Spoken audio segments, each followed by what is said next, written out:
Hi hello నమస్తే అందరికీ. ఈరోజు అయితే మటన్ కర్రీ ఎలా చేసుకోవాలో చూద్దామా. ఈజీగా పల్లెటూరు స్టైల్లో చేస్తున్నానండి. ఒకసారి ఫస్ట్ టైం చూస్తున్నట్టే నా ఛానల్ని లైక్ చేయండి, షేర్ చేయండి, సబ్స్క్రైబ్ చేసుకోండి.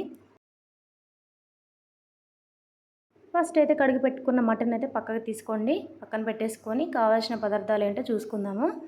ఒక ఆనియన్, అల్లం పేస్ట్ అయితే అల్లం వెల్లుల్లి పేస్ట్ అయితే పక్కన పెట్టేశాను. పట్టేసుకొని మిల్ మేకర్ వేడినీళ్ళలో వేసుకొని కొన్ని ఒక 10 లేదా ఒక 5 కర్రీకి తగ్గట్టుగా తీసుకొని వేడినీళ్ళలో వేసుకొని పక్కన పెట్టేసుకోండి. పచ్చిమిర్చి, ఎండుమిర్చి, ఉప్పు, కారం, బిర్యానీ దినుసులు ఉంటే బిర్యానీ దినుసులు కూడా వేసుకోండి, టేస్ట్ బాగుంటుంది. గరం మసాలా కూడా తీసుకోండి. ఆ తర్వాత పక్కన పెట్టుకున్న మటన్ అయితే ఉప్పు, కారం, కొంచెం ఆయిల్, అల్లం పేస్టు, ఉల్లిగడ్డ కూడా దాంట్లో కలిపి పట్టేసాం కదండి, అదంతా వేసుకొని మంచిగా మిక్స్ చేసుకోవాలి. కలుపుకోవాలి కూడా వేసుకోండి. దానికి పట్టేలాగా ముక్కలకు పట్టేలాగా కలుపుకొని పక్కన పెట్టేసుకోవాలి.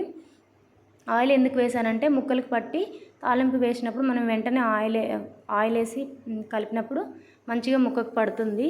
వెంటనే మనం నీళ్లు పోయాం కాబట్టి, దాంట్లో వాటర్ వేసి ఉడికించాం కాబట్టి దానికి పట్టకుండా ఉంటుంది. ఆయిల్ వేస్తే మంచిగా పడుతుంది కాబట్టి ముక్కకు ఉప్పు, కారం. అందుకని నేను ఆయిల్ అయితే వేసి ఫస్ట్ అయితే తాలింపు వేస్తాను. కడాయి పెట్టుకొని ఆయిల్ వేసుకొని ఎండుమిర్చి, పచ్చిమిర్చి, ముందుగా మనం వేడినీళ్ళలో వేసుకున్న మిల్లీ మేకర్స్ ఒక 10 లేదా 5 కర్రీకి తగ్గట్టుగా వేసుకోండి. వేసుకొని కొంచెం అవి ఫ్రై అయ్యాక బిర్యానీ దినుసులు వేసేసుకొని కొంచెం అల్లం పేస్ట్ వేసుకొని కలిపేసుకొని ఒక 5 నిమిషాల తర్వాత ఈ కలిపి పెట్టుకున్న మటన్ అయితే దాంట్లో వేసుకోవాలి. వేసుకొని కలిపేసుకొని ఒక 10 నిమిషాలు మూత పెట్టేసి ఆవిరికి ఉడకనిచ్చేయండి. కొంచెం పచ్చివాసన పోయిందాక మంచిగా కొంచెం ఫ్రై చేసుకోవాలి కర్రీని అయితే. వెంటనే నీళ్ళు పోస్తే ముక్కలు వాటర్లో ఉడికిపోయి పైకి తేలుతాయి. ముక్కకైతే కారం, ఉప్పు పట్టదు, టేస్ట్ కూడా బాగోదు అసలు. మనం గ్రేవీలాగా చేసుకోవాలంటే వాటర్ తక్కువ పోసుకోవాలి. మంచిగా ముక్క మెత్తగా ఉడకాలి, గ్రేవీ ఉండాలి ఎక్కువ. సూప్ లాగా బాగోదు మళ్ళీ ఫ్రైలాగా కూడా తింటే అంత టేస్ట్ ఉండదు. అందుకని మీడియంలో ఇలా సూప్ అయితే పెట్టాను నేను.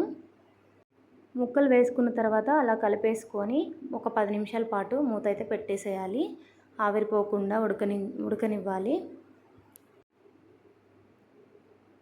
ఒక 10 నిమిషాల తర్వాత తీసేసి ముక్క ఒక 20% ఉడికిందో లేదో చూసుకొని ఎంత వాటర్ అయితే పోయాలో చూసుకొని పక్కన పెట్టేసుకోవాలి. నేనైతే ఒక గ్లాస్ వాటర్ అయితే పోసాను.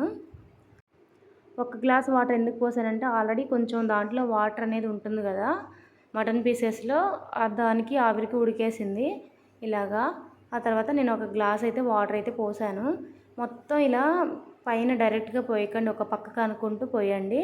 ఎందుకంటే ముక్కల మీద పడ్డప్పుడు ముక్కల మీద ఉన్న ఉప్పు, కారం పోయి అవి తెల్లగా కనబడతాయి ముక్కలు అయితే. అలా పోయకుండా పక్కన పోయండి. వాటర్ అయితే కొంచెం సైడ్కి పోసుకుంటూ ఉడికించుకోండి. మళ్ళీ మరొక 20 నిమిషాలు అయితే ఉడికించుకోవాలి. ఎందుకంటే మటన్ తొందరగా ఉడకదు. చికెన్ ఉడికినట్లుగా మటన్ అయితే ఉడకదు. మటన్కి ఎక్కువ టైం పడుతుంది. కానీ ఈజీగా చిన్న పీసెస్ చేసుకొని ఇలాగా వాటర్ పోసుకొని ఉడికించుకుంటే ఈజీగా ఉడికేస్తుంది. ఫైనల్గా దగ్గర పడిందండి. సూప్ అయితే దగ్గరికి వచ్చిన తర్వాత మసాలా చల్లేసుకొని మరొక 10 నిమిషాలు ఉడికించుకుంటే సరిపోతుంది. ఆ తర్వాత నేనైతే కొత్తిమీర అయితే తీసుకున్నాను. కొత్తిమీర మటన్లో బాగుంటుంది కదా. మనం మిల్ మేకర్స్ ఇంకా బిర్యానీ దినుసులు ఇవన్నీ వేసాము. ఆ తర్వాత కొత్తిమీర అయితే కడిగేసి పక్కన పెట్టేసుకొని నేనైతే కొంచెమే డెకరేట్ చేశాను పుదీనాతో. కొత్తిమీర అయితే లేదండి. కొత్తిమీర ఉంటే కొత్తిమీర కూడా వేసుకోవచ్చు మీరు. మా పిల్లలు ఎక్కువగా తినరు, అందుకని కొంచెమే వేశాను నేను. చాలా టేస్టీగా ఉందండి కర్రీ అయితే. చూడండి, పల్లెటూరు స్టైల్లో సూప్ కాకుండా మరీ ఫ్రై కాకుండా మీడియంగా ఇలా పెట్టాను. నా వీడియో నచ్చితే లైక్ చేయండి, షేర్ చేయండి, సబ్స్క్రైబ్ చేసుకోండి. ఫైనల్గా పెరుగు ఇంకా ఆనియన్స్, లెమన్తో అయితే ఇలా డెకరేట్ చేసేసి ప్లేట్ని అయితే మా వారికి అయితే ఇచ్చేసాను. మా ఫ్యామిలీ మొత్తం తినేసాము. చాలా బాగుంది మటన్ కర్రీ అయితే. పిల్లలు కూడా ఇలా చిన్న చిన్న పీసెస్ చేసిస్తే వాళ్ళు కూడా మంచిగా తింటారు భోజనంలోకి. Okay, bye bye. ఇలాంటి రెసిపీస్ కావాలంటే మన ఛానల్ అయితే సబ్స్క్రైబ్ చేసుకోండి, లైక్ చేయండి, షేర్ చేయండి. Okay, bye bye.